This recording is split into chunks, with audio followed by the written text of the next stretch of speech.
ஒளியே இளைஞர் மனத்தே கிடந்து கிளந்தொளிரும் ஒளியே ஒளிரும் ஒளி கிடமே என்னில் ஒன்றுமில்லாம் வெளியே வெளி முதல் பூதங்களாகி விரிந்த அம்மே அலியே அறிவளவிற்களவானது அதிசயமே அதிசயமானபடி உடையார் அரவிந்தமெல்லாம்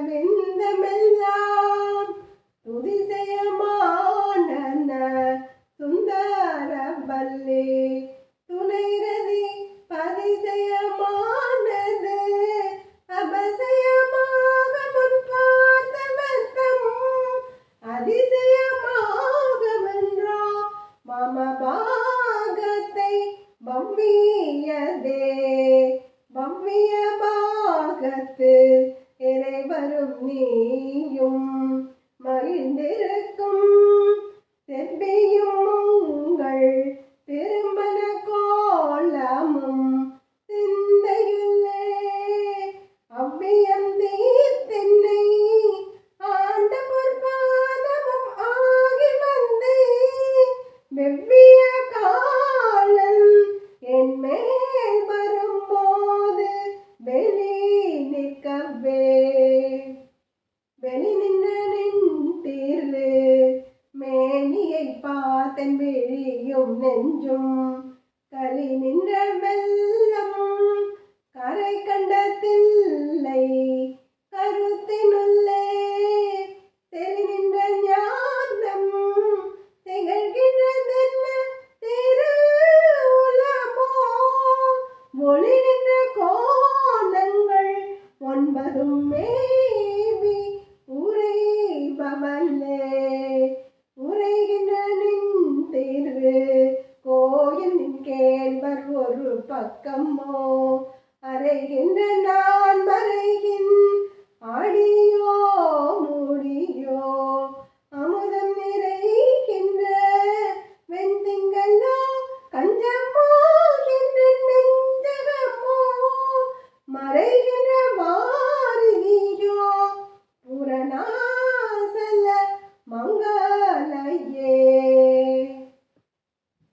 அன்பொளிரும் இளங்கிளியே அடியார்களின் மனத்தில் விளங்கும் பேரொளியே ஒளிரும் ஒளியின் மூல அணுத்திரளே ஆராய்ந்தறிய இயலாத உட்பொருளே நிலம் நீர் காற்று விசும்பு தீ என விரிந்து நிறைந்த தாயே என் அறிவுக்கு மட்டும் புலப்படும் பேரதிசய திருவருள் நீயம்மா. தேவி அபிராமி அன்பும் அருளும் பொங்கும் எழிலுடையவள். அத்தனை தாமரை மலர்களும் துதிக்கும் வெற்றி முகும் முகத்தழகு சுடர் வீசும் கொடி போன்றவள். அத்தகைய அம்பாள் ரதிதேவியின் மணாளனாகிய மன்மதனையே விழியால் எரித்த எம்பிரானின் மனத்தை விழியால் வெற்றி கொண்டுதான் இடபாகத்தில் அமர்ந்தருளினாள். அன்னையே, வல்லமை பொருந்திய காலன் என்னை அணுகி வர நேர்ந்தால் அப்பனுடன் நீயும் திருமண காட்சியை காட்டியும் என் மனத்தில் படிந்துள்ள அகப்புறப் பற்றுகளை அகற்றியும் என்னை ஆட்கொண்ட பொற்பாதங்களை தரிசிக்கும் வண்ணம் இருவருமாக வந்து காட்சியளித்திட அருள் புரிந்திடுவாய். கோலங்கள் 9லும் ஒளியாக பொருந்தி உரைகின்ற அன்னையே, அபிராமி தாயே, வெளிப்பட்டு நின்ற எனது திருமேனியைக் கண்டு என் விழிகளிலும் நெஞ்சிலும் நிறைவற்ற பேரின்ப வெள்ளத்திற்கு கரை காணவே இயலவில்லை. ஆனாலும் கூட மனத்தில் தெளிந்த ஞானம் பிறக்கின்றது. இந்த மகிமை நின் திருவருட்பயன்தான. நித்திய மங்கள அபிராமி அன்னையே, நீ எழுந்திருக்கின்ற திருக்கோயில் என் அப்பனாகிய சிவபெருமானின் ஒரு பாகமோ வேதங்களின் முதலோ முடிவோ அமிழ்தம் பொங்கும் எழில் வெண்ணிலவோ வெண் தாமரையோ இந்திரனின் செல்வமெல்லாம் மண்டி கிடக்கும் பார்க்கடலோ என் மனம்தானோ?